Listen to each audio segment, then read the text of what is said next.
Election commission نے آزاد جموں کشمیر قانون ساز اسمبلی کے حلقہ LA-27 مظفر آباد 1 میں پولنگ ملتوی کر دی۔ شدید بارشوں اور لینڈ سلائیڈنگ کے باعث LA-27 میں پولنگ نہ ہو سکی۔ آزاد جموں کشمیر الیکشن کمیشن کے مطابق متعدد سڑکیں بند ہونے سے پولنگ عمل اور انتخابی سامان بروقت نہ پہنچ سکا۔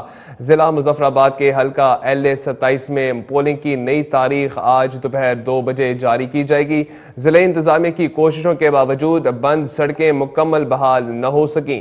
الیکشن کمیشن کے مطابق الیکشن کمیشن نے ووٹرز سے تعاون کی اپیل کرتے ہوئے زحمت پر معذرت کا اظہار کیا اور دیگر تمام حلقوں میں پولنگ شیڈول کے مطابق جاری ہے۔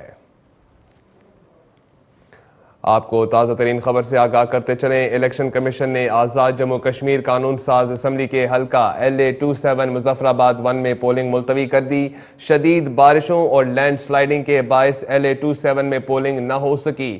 آزاد جموں کشمیر الیکشن کمیشن کے مطابق متعدد سڑکیں بند ہونے سے پولنگ عملہ اور انتخابی سامان بروقت نہ پہنچ سکا۔ ضلع مظفر آباد کے حلقہ LA-27 میں پولنگ کی نئی تاریخ آج دوپہر 2 بجے جاری کی جائے گی۔ ضلعی انتظامیہ کی کوششوں کے باوجود بند سڑکیں مکمل بحال نہ ہو سکیں۔ الیکشن کمیشن کے مطابق الیکشن کمیشن نے ووٹر سے تعاون کی اپیل کرتے ہوئے زحمت پر معذرت کا اظہار کیا اور دیگر تمام حلقوں میں پولنگ شیڈول کے مطابق جاری ہے۔